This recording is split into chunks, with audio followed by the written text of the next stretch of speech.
Underworld don Dawood Ibrahim को जहर दिए जाने की खबर सोशल मीडिया के थ्रू अब तक आपके पास भी पहुंच गई होंगी। इन खबरों में दावा किया जा रहा है कि दाऊद की हालत गंभीर हो गई है और उसे कराची के ही एक अस्पताल में भर्ती कराया गया है। ये खबर तब और सनसनीखेज हो गई जब दाऊद की मौत की भी खबरें आने लगी और इन दावों के बीच पाकिस्तान में इंटरनेट सेवा ठप हो गई है। सभी सोशल मीडिया प्लेटफॉर्म डाउन हो गए। जहां एक तरफ इसका कारण दाऊद को बताया जा रहा है, तो वहीं दूसरी ओर सरकारी सूत्रों का कहना है कि पाकिस्तान के पूर्व पीएम इमरान खान की वर्चुअल रैली के चलते इंटरनेट सेवाएं बंद कर दी गई हैं। खैर, अभी तक इसकी पुष्टि नहीं की जा सकी है कि इन दावों में कितनी सच्चाई है, लेकिन भारत की गलियों में एक बार फिर से ये सवाल गूंजने लगा है कि आखिर दाऊद को अब तक भारत क्यों नहीं लाया जा सका है। 1993 में मुंबई में हुए सीरियल ब्लास्ट के मास्टरमाइंड माने जाने वाले दाऊद इब्राहिम पर हत्या, जबरन वसूली, मादक पदार्थों की तस्करी और आतंकवाद जैसे कई आरोप लगाए गए हैं। आइए जरा इस सवाल का जवाब ढूंढते हैं कि जब दाऊद पाकिस्तान में ही छिपा है तो भारत उसे आज तक वापस क्यों नहीं ला पाया। सबसे पहले शुरुआत मुंबई पुलिस के प्रयासों से करते हैं। दरअसल बीते कुछ समय पहले कांग्रेस शासन में केंद्रीय गृह सचिव रहे और बिहार के लोकसभा सदस्य आर.के. सिंह ने अपने एक टीवी इंटरव्यू में कहा था कि दाऊद के लिए जासूसी करने वाले मुंबई पुलिस के चंद भ्रष्ट अफसरों की वजह से 2005 में डॉन को मारने का प्लान एग्जीक्यूट नहीं हो पाया, जबकि कई रिटायर्ड पुलिस अफसर इसे अति बताते हुए कहते हैं कि दाऊद के खिलाफ ऑपरेशन के सफल न होने के लिए केवल मुंबई पुलिस ही जिम्मेदार नहीं है, बल्कि मुंबई पुलिस और आईबी का मिलकर काम न करना भी इसकी बड़ी वजह है। असल में दोनों जांच एजेंसियां अकेले ही क्रेडिट लेने के कंपटीशन में रहीं और एक दूसरे से जानकारियां साझा नहीं कर रही थी, जिसके चलते सारे ऑपरेशन फेल हुए। 1985 में कमिश्नर बने डी.एस. सोमन ने दाऊद के साम्राज्य को खत्म करने का फैसला कर लिया था। 4 अति विश्वस्त अधिकारियों की एक विशेष टीम बनी और 1986 में एक दिन देर रात दाऊद के ठिकाने पाक मोरिया स्ट्रीट स्थित चौल मुसाफिर खाना पर छापा मारा गया, लेकिन दाऊद नहीं मिला। कहा जाता है कि वह 5 मिनट पहले ही 9-11 हो गया।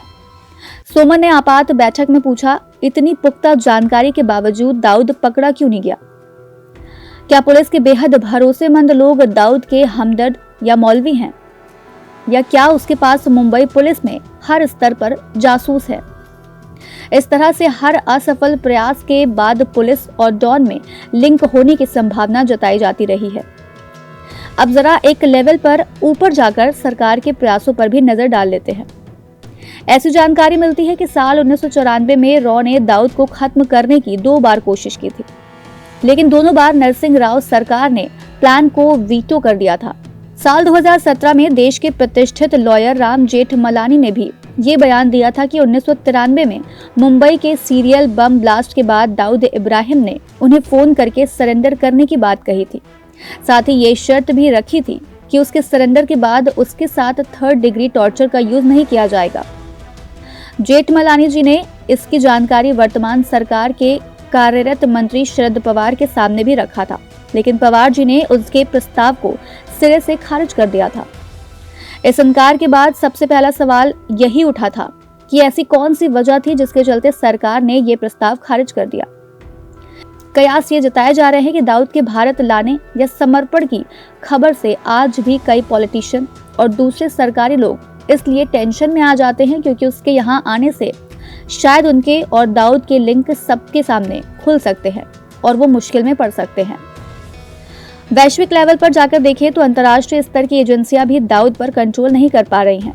यहाँ इस फेलियर का सबसे बड़ा कारण कोई और नहीं बल्कि भारत का पड़ोसी पाकिस्तान है। दरअसल पाकिस्तान हमेशा उसकी जमीन पर दाऊद की मौजूदगी से इनकार करता आ रहा है।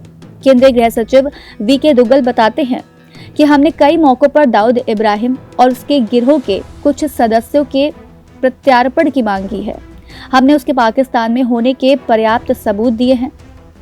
अपने पाकिस्तानी समकक्ष के साथ 2 बार की बातचीत में मैंने ये मुद्दा भी उठाया और दोनों ही मौकों पर उन्होंने पाकिस्तान में उसकी मौजूदगी से इनकार किया है।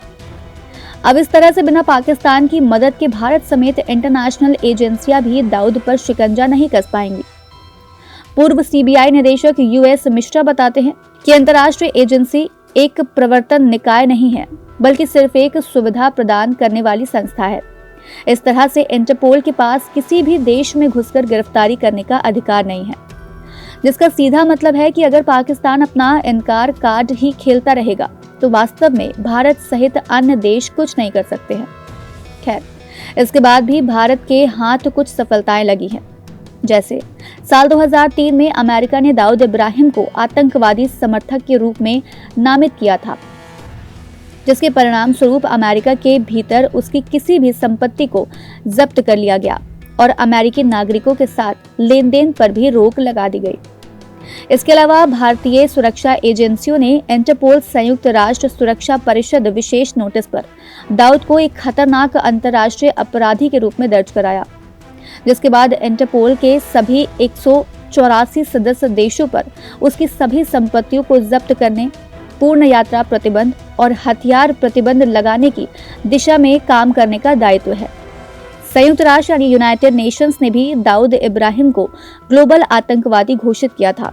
यूनाइटेड नेशंस सिक्योरिटी काउंसिल ने 2003 में दाऊद इब्राहिम पर $25 मिलियन का इनाम रखा था। आप इस फेलियर में किसे बड़ी वजह मानते हैं, हमें कमेंट बॉक्स में जरूर बताएं।